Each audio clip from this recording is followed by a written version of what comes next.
Hello मेरे प्यारे विद्यार्थियों और मेरे साथियों, आपका दिन शुभ रहे। मुझे इस दिन का इंतजार था कि क्लासिफिकेशन के लास्ट फाइलम कब आएगा। वो आज आ रहा है। नॉन कोर डेटा का 9वां फाइलम, 10वां फाइलम कोर डेटा की सीरीज पहले पढ़ चुके हैं और आज शुरू करने जा रहे हैं क्लासिफिकेशन ऑफ इकोनोड्रोमेटा, जो कि नॉन कोर डेटा का लास्ट फाइलम है। 1.5 महीने पहले मैं इंतजार करने लगा था कि ये दिन कब आएगा जिस दिन अंतिम फाइलम का वर्गीकरण अपन समझाएंगे। प्यारे मित्रों, ध्यान से सुनना। फाइलम इकोनोड्रोमेटा। इकोनोड्रोमेटा शब्द की उत्पत्ति 3 ग्रीक शब्दों से हुई है। ग्रीक वर्ड इकाइनोस मीन्स हेजॉग यानी झाऊ चूहा, प्लस डर्मा मीन्स स्किन और plus iota means group of animals, जंतुओं का ऐसा समूह जिसमें झाऊ चूहे के अंदर जैसे स्पाइन्स पाए जाते हैं, कांटे पाए जाते हैं, सूलें पाई जाती हैं, वैसे इनमें भी पेडिसिलेरिया नामक के या स्पाइन्स उपस्थित होंगे। झाऊ चूहा स्तनधारी होता है और झाऊ चूहे स्तनधारियों के अंदर बाल या रोम पाए जाते हैं और हेजॉग के अंदर बाल किस में रूपांतरित हो गए? कांटों में रूपांतरित हो गए, सूलों में रूपांतरित हो गए, जबकि है अपने से मिलता जुलता स्तनधारी है वो। This phylum contains about 12,300 non-species and form a major group of deuterostome invertebrates। यानी ये इनवर्टिब्रेट ड्यूटेरोस्टोम में पाए जाने वाला ऐसा फाइलम है, मेजर फाइलम, जिसकी 5,300 जातियां, लगभग 5,300 जातियां ज्ञात हुई हैं। Whether in 1900 stated the phylum as, क्या नाम दिया इन्होंने इस फाइलम का? One of the best characterized and most distinct phylum of animal kingdom। Bentham ने 1900 के अंदर इस फाइलम को क्या कहा कि ये फाइलम बहुत ही उचित कैरेक्टर वाला यानी कैरेक्टराइज्ड ग्रुप वाला फाइलम है और मोस्ट डिस्टिंक्ट, बहुत ही स्पष्ट लक्षणों वाला फाइलम एनिमल किंगडम का है, तो वो फाइलम इकोनोड्रोमेटा है। अब कैरेक्टरिस्टिक फीचर्स लेते हैं फाइलम इकोनोड्रोमेटा के। These are as follows. First, exclusively found in marine water. मैंने क्लासिफिकेशन की श्रृंखला में शुरुआत की वीडियो में, पहले वीडियो में बताया था कि नॉन कोर डेटा के अंदर एक फाइलम ऐसा आएगा जिसके सभी के सभी जंतु यानी नितांत रूप से समुद्रीय होते हैं। वो फाइलम अगर होगा तो कौन सा होगा? आज वाला इकोनोड्रोमेटा। कोई भी मीठे जल में नहीं पाया जाता, सभी की सभी समुद्री जल में पाए जाने, सी वाटर में पाए जाने वाले एनिमल्स होते हैं। Exclusively found in marine water. Organ system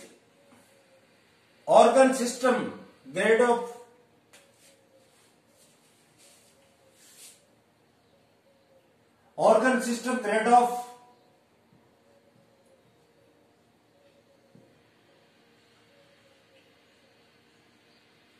body organisation, यानी शरीर का शारीरिक संगठन कैसा होगा? सबसे सुविकसित होगा, यानी अंग मिलकर के अंग तंत्रों का निर्माण कर लेते हैं।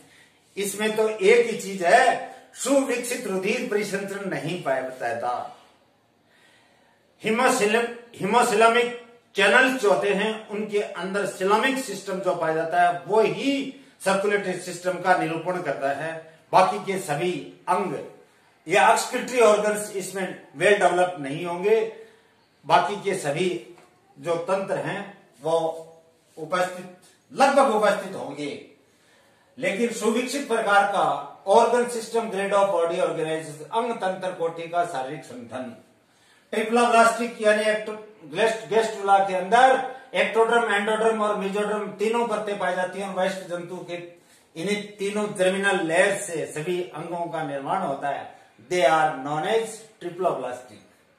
एंटेरोसिलस सिलोमेट होते हैं ये। एंटेरोसिलस सिलोमेट का मतलब है कि गेस्ट्रुला में पाई जाने वाली आर्केंट्रोन को घेरने वाली एंडोडर्म जो होती है उसके दोनों ओर प्रवर्तों के बनने से इस प्रकार की सिल्लोम का निर्माण होता है। इस प्रकार की सिल्लोम को एंटेरोसिलस सिल्लोम या अंतर्गुहिक परगुआ कहते हैं।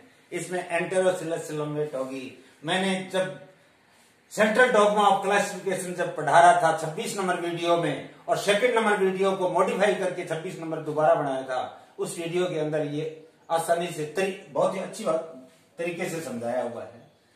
And radially symmetrical often pentamerous, यानी ये अरिये सममितीय होते हैं, अरिये होते हैं, द्विअरिये होते हैं, लेकिन पंच अरिये होते हैं।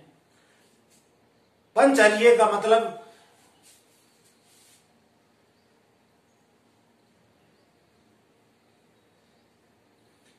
इस प्रकार की तारा मछली होती है। इसको कहीं से भी काटो, कौन से भी सिरे से काटो, दो समान अर्धांशों में उप विभाजित हो जाती है। इस प्रकार की या मुख अपमुख, एक साइड में ओरल सरफेस होती है, दूसरी साइड में अबोरल सरफेस होती है। ओरल सरफेस में मुख खुलेगा, अबोरल सरफेस पे एनस खुलेगा। ध्यान देना, ओरल अबोरल सरफेस से चीरा लगाया जाए तो दो समान अर्धांशों में उप विभाजित हो जाती है। Body unsegmented with globular, unsegmented यानी खंडित नहीं होती, अखंडित होती है। लेकिन कैसी होती है? ग्लोब के समान ग्लोबुलर होती है, तारे के समान स्टार लाइक होती है, स्फेरिकल होती है, गोलाकार होती है, डिस्कोइडल होती है यानी कॉन्वेक्स होती है, या एलोमेटेड शेप होती है। लंबी संरचना के रूप में पाए जाने वाले जंतु इस समुदाय में पाए जाते हैं। हेड एब्सेंट होगा। Body surface is marked by 5 symmetrically radiating areas, ambulacra and 5 alternating inter ambulacra. अब देखिए, ये एक कोई भी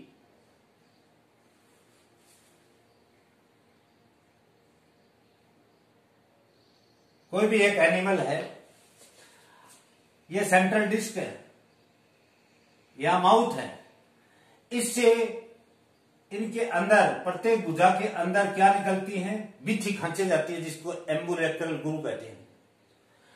और इस एम्बुलेक्रल ग्रू और इस एम्बुलेक्रल ग्रू के बीच में ये यहां जो गुहा होगी इसको बोलेंगे इंटर एम्बुलेक्रल ग्रू। 1 2 3 4 5 पांचों भुजाओं के अंदर एम्बुलेक्रल ग्रू और पांचों भुजाओं के बीच में अल्टरनेटिंग यानी दो के बीच में इंटर एम्बुलेक्रल ग्रू, अंतर बिथी खांचे। एम्बुलेक्रल ग्रू को हिंदी में बोलते हैं बिथी खांचों के बीच में अल्टरनेटिव अंतर बिथी खांचे पाई जाती हैं। ये इनका विशेष लक्षण है। Endoskeleton of dermal calcareous ossicles with spines covered by epidermis. Epidermis से घिरे हुए जो डर्मल कैलकेरियस ओसाइकल्स या कैलकेरियस स्पिक्यूल्स जो होते हैं, स्पाइन्स होते हैं, कैल्शियम कार्बोनेट के बने हुए अस्थिकाय यानी स्पाइन्स होते हैं। वो डर्मिस से तो बनते हैं, लेकिन घिरे हुए किससे होते हैं? एपिडर्मिस द्वारा, अधिश्रम द्वारा घिरे हुए, और डर्मिस से ये इनका ओरिजिन होता है।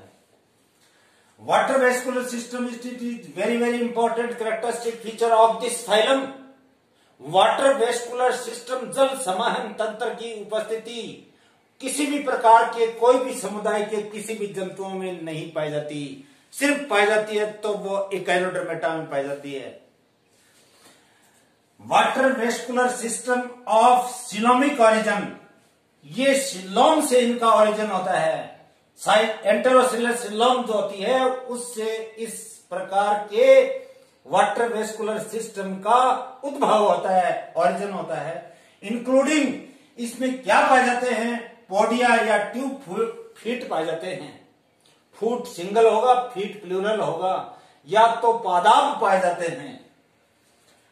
ये पादाब क्या करते हैं? लोकोमोशन में सहायता करते हैं।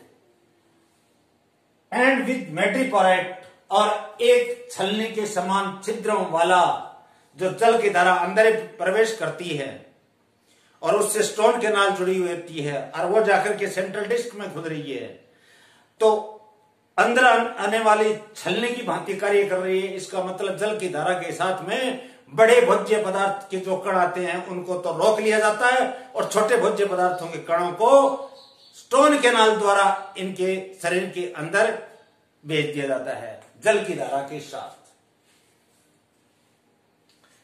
वेरी इंपॉर्टेंट कैरेक्टरिस्टिक फीचर है ये। सिलोम किस रूप में पाई जाती है? सिलोम के अंदर, सिलोम जो है वो किसकी बनी हुई है? यानी एंटेरोसिलस सिलोम है, इसमें कई खांचे पाई जाती हैं, वो इनका निरूपण करती हैं। क्या क्या है देखिए। Coelom constitute the perivisceral cavity. Perivisceral, visceral माने शरीर के अंदर पाए जाने वाले देही गुहिक अंग।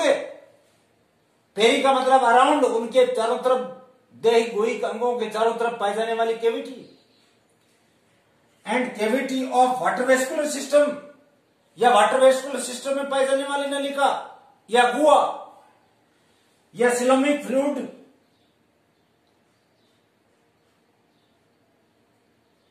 Of coelomocytes. सिलोमिक फ्लूइड देह गुहिक द्रव्य या रक्तीय द्रव्य या रुधिरीय द्रव्य जिसमें अमीबॉइड प्रकार की सेल्स पाए जाते हैं जिनको सिलोमोसाइट्स बोलते हैं। ये उत्सर्जी अंगों की अमोनिया को और यूरिया को भी पकड़ करके शरीर से बाहर निकालने का कार्य करती हैं, तो ये उत्सर्जन में भी सहायता करती हैं। अमीबीय प्रवृत्ति की कोशिकाएं होती हैं ये, अमीबॉइड नेचर की। कौन सी? सिलोमोसाइट्स। एलिमेंट्री कैनाल कंप्लीट, यानी मुख और गुदा द्वार दोनों उपस्थित होते हैं। इस प्रकार के एलिमेंट्री कैनाल को पूर्ण आहार नाल कहते हैं। बट स्ट्रेट और कॉइल्ड, सीधी होगी और कुंडलित होगी। Next, vascular system and haemal system. Water vascular system क्या है? मैंने बताया है कि इसमें ब्लड वेस्कुलर सिस्टम सुविकसित नहीं होता। ब्लड वेस्कुलर सिस्टम का स्थान कौन सा ले लेता है? हिमल सिस्टम ले लेता है। रुधिर गुहीय तंत्र ले लेता है, या रुधिर सिलोमिक सिस्टम ले लेता है। और सिलोमिक सिस्टम किस में पाया जाता है? सिलोमिक चैनल्स के बने हुए जो चैनल्स नुमा रचना है उनके अंदर ये समाहित होते हैं। तो क्या लिख रहा है? Vascular system and haemal system enclosed in a coelomic perihaemal haemal, यानी इनके चारों तरफ पाए जाने वाले, हिमल सिस्टम के चारों तरफ पाए जाने वाली संरचना को बोलेंगे पेरी हिमल चैनल्स। मुख गुहा के चारों तरफ गोल चैनल बना लेती है जिसके अंदर रक्त बहता रहता है। भुजाओं के अंदर चली जाती हैं, ये चैनल्स हैं। सब भुजाओं के अंदर, पांचों भुजाओं के अंदर जाती हैं। या कोई ऐसा भी जंतु आएगा इसमें जिसमें भुजाएं की संख्या 10 होती है, कुछ ऐसे भी जंतु आएंगे जो भुजा विहीन होंगे। Respiratory organs include dermal branchiae, tube feet, respiratory tree and bursae etcetera. श्वसन किसके द्वारा होगा? ड्रमल ब्रेंकियाई, यानी गिल्स की भांति कार्य करने वाली संरचनाएं, इनको एम्पुली भी, एम्पुली नहीं बोलते, एम्पुला तो ट्यूब फिट का प्रकार है। ब्रेंकियाई यानी गिल्स की भांति नालपाद। और रेस्पिरेटरी ट्री, कुछ जंतुओं में रेस्पिरेटरी ट्री बन जाता है और बर्सी के द्वारा इसमें श्वसन होगा। एक्सक्रीटरी ऑर्गन्स एब्सेंट, मैंने बताया कि इसमें एक्सक्रीटरी ऑर्गन और सर्कुलेटरी सिस्टम वेल डेवलप नहीं होगा। एक्सक्रीशन की तरह कार्य करने वाली संरचना, तो इनमें एक्सक्रीटरी मटेरियल जलीय है तो मुख्यतः अमोनिया होगा, लेकिन कुछ जंतुओं के अंदर यूरिया भी होता है। वो इनके रक्त में पाए जाने वाली अमीबॉइड या सिलोमोसाइट सेल्स होती है, वो इनको इंजेस्ट कर लेती है और शरीर से बाहर छोड़ने का कार्य करती है। नर्वस सिस्टम विदाउट ए ब्रेन, नर्वस सिस्टम में कोई ब्रेन नहीं पाया जाता। विद सर्कमओरल रिंग, मुख के चारों और एक गोल वलयाकार संरचना पाई जाती है। तंत्रिका वलय पाया जाता है। रेडियल नर्वज, यानी प्रत्येक भुजाओं के से निकलने नहीं, शरीर से जो रिंग्स होती है वो उससे 5 भुजाओं में या 10 भुजाएं अगर हैं तो उससे रेडियल नर्वस निकलती हैं। पूर्ली डेवलप्ड सेंस ऑर्गन्स, संवेदी अंग जो हैं वो अल्प विकसित होते हैं। इंक्लूड टैक्टाइल ऑर्गन्स, स्पर्शक की भांति कार्य करने वाले, टैक्टाइल TACTILE,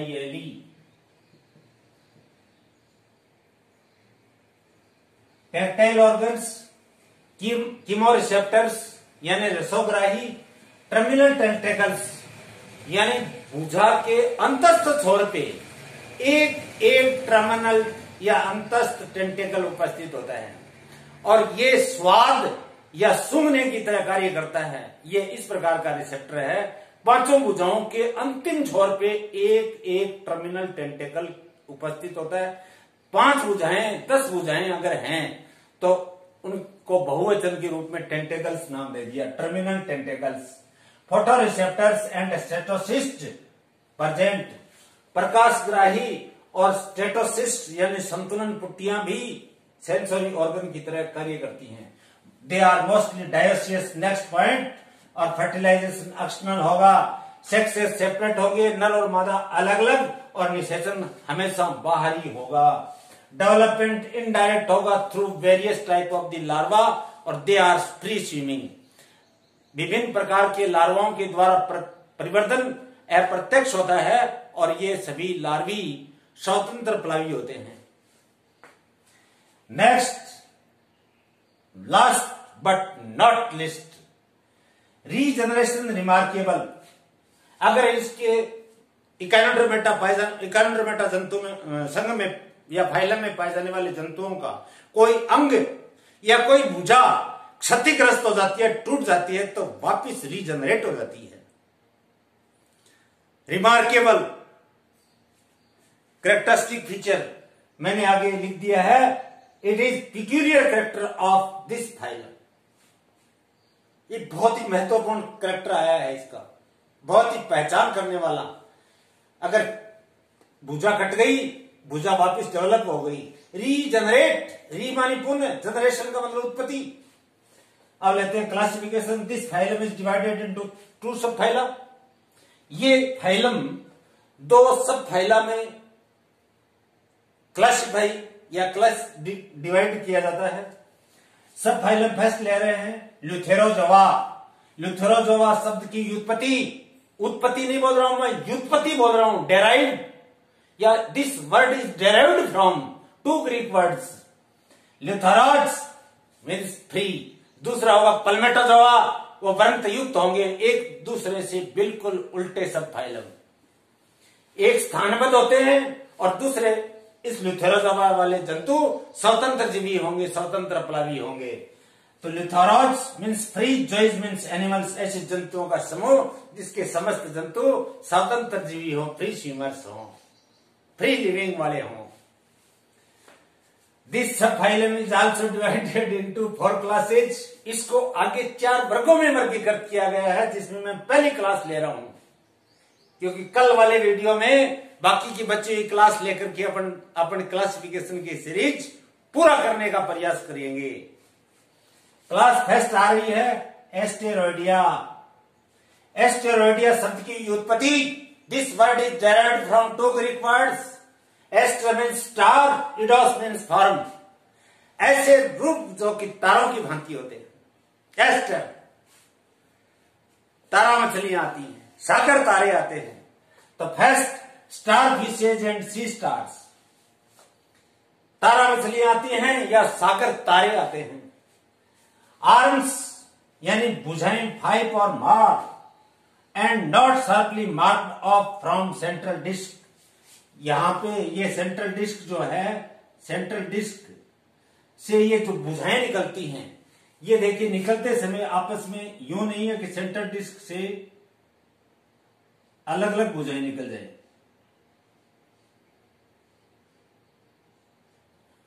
अलग अलग भुजाएं नहीं निकल रही हैं। भुजाएं जब निकलती हैं तो ये आपस में सेंट्रल डिस्क के चारों ओर जुड़ी हुई होती हैं। इसलिए क्या कह रहा है कि not sharply marked off from central disc. भुजाओं की संख्या 5 या 5 से अधिक हो सकती है मान गए, लेकिन ये सीधी सेंट्रल डिस्क से सेपरेटली ये भुजाएं नहीं निकलती। जब निकलती हैं उससे पहले ये पांचों भुजाओं का आधार भाग जुड़ा हुआ होता है। Tube feet in orally placed ambulacral groove. Tube feet hourly क्षेत्र के अंदर एम्बुलेक्रल ग्रूव के अंदर पाए जाते हैं। ऑरली क्या कह रहा है? ट्यूब फीट ऑन ऑरली, मुख के पास पाए जाने वाले जो ट्यूब फीट होंगे वो किसके अंदर उपस्थित होंगे? एम्बुलेक्रल ग्रूव के अंदर उपस्थित होते हैं। एम्बुलेक्रल ग्रूव मतलब प्रत्येक भुजा के अंदर जो खांच जाती है उसको एम्बुलेक्रल ग्रूव या बिथी खांच कहते हैं। 5 भुजाएं तो 5 बिथी खांचे एम्बुलेक्रा की संख्या 5 होगी। नेक्स्ट,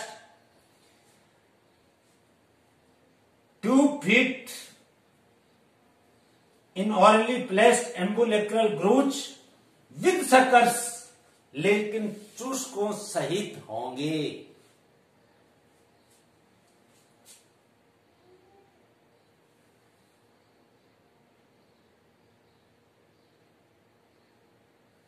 ये ट्यूब फीट है,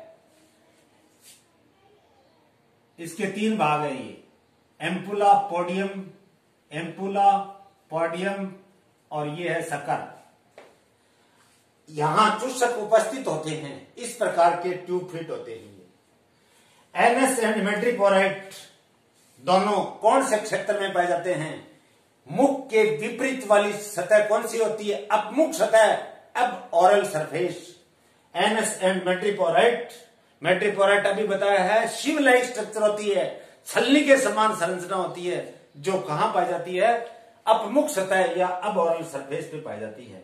पेडिसिलरियाई प्रेजेंट, चिमटी की भांति व्यवहार करने वाले दोनों सरफेसेस पे पाए जा सकते हैं, लेकिन ज्यादा डोर्सल सरफेस पे पाए जाते हैं, जो शिकार को पकड़ने में कार्य करते हैं, भोजन को पकड़ने में कार्य करते हैं, शिकार को मारने का भी कार्य करते हैं।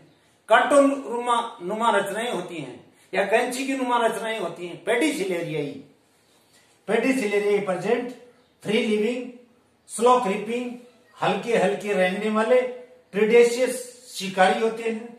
स्कैवेंजर्स अपमार्जक होते हैं, मरे हुए जंतुओं को सफाई करके वो उनको ये अपमार्जक की भांति कार्य करते हैं। जैसे पहले वल्चर्स या गिद्ध जो होते थे वो मरे हुए जंतुओं को डेड ऑर्गेनिक मैटर्स को खाकर के साफ कर देते थे, तो दे आर स्कैवेंजर्स। उनकी संख्या लगभग घट गई है। इसके पीछे कई कारण हैं, अभी पूरा स्पष्ट कारण का उल्लेख मैं नहीं कर सकता, क्योंकि बिना ज्ञान अधकल गगरी छलकत जाए, बिना ज्ञान कोई चीज नहीं बतानी चाहिए। स्कैवेंजर्स अपमार्जक की रूप में कार्य करने वाले होते हैं। This class is divided into 2 सब क्लासेज। क्लास में सब क्लास, फाइलम में सब फाइलम, सब फाइलम में सुपर क्लास, सुपर क्लास में क्लास, क्लास में सब क्लास, सब क्लास में ऑर्डर। ऑर्डर का अगर अपन शुरुआत से लेकर के अंत तक ऑर्डर तक करते तो 100 वीडियो बनते और याद भी नहीं होता। अपने सिलेबस में भी एमएससी तक कहीं भी मेंशन नहीं किया हुआ है कि ऑर्डर तक क्लासिफाई कीजिए। ओनली कोर्डेटा का जो है वो ऑर्डर तक है, नॉन कोर्डेटा का ऑर्डर तक किसी भी क्लासेज में, किसी भी यूनिवर्सिटी में कहीं पर भी चिन्हित नहीं है, मेंशन नहीं किया हुआ है सिलेबस के अंदर कि classify the protozoa up to order with diagnostic character and examples. सब क्लास फर्स्ट ले रहे हैं।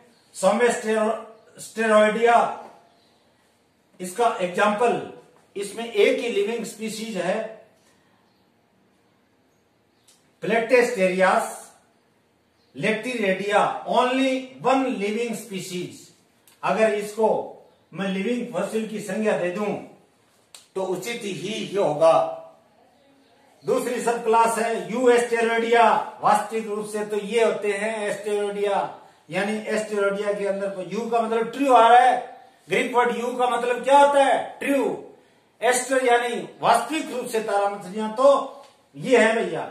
एस्टेरिया सी स्टार होगा, समुद्री तारा होगा, पेंटासिरोस एंड पेंटासिरोस जिसको सी पेंटागन कहते हैं, एटसेट्रा। मेरी समझ में इनके characters phylum 9th and last phylum echinodermata non chordata के चारित्रिक लक्षण या करेक्टरिस्टिक फीचर्स और क्लासिफिकेशन में एक क्लास का वर्गीकरण आपके समझ में आ गया होगा। अगर कोई आपके समझने में असुविधा हो तो मेरे कमेंट बॉक्स पे कमेंट कीजिए, मैं आपको समझाने का पूरा प्रयास करूंगा। अगर ये वीडियो आपको बढ़िया पसंद आ रहे हैं तो आप आराम से सुनिए, सब्सक्राइब कर लीजिए। इसके बाद में बायोकेमिस्ट्री एंड फिजियोलॉजी चालू होगी, कॉर्डेट भी साथ में चालू रहेगी। लेकिन आप हमारे से जुड़े रहोगे तो आपको नुकसान नहीं होगा कदापि। अपने में सहभोजिता है, यानी कि मेरे को नुकसान नहीं होगा, आपको लाभ हो रहा है, बहुत बढ़िया है सहभोजिता जीवन। ऐसा तो है नहीं कि परजीवी जीवन व्यतीत कर रहे हैं, दोनों को नुकसान हो रहा है। सहजीवन यानी मेरे भी ज्ञान में वृद्धि हो रही है, आप में भी हो रही है, तो सहजीवी है।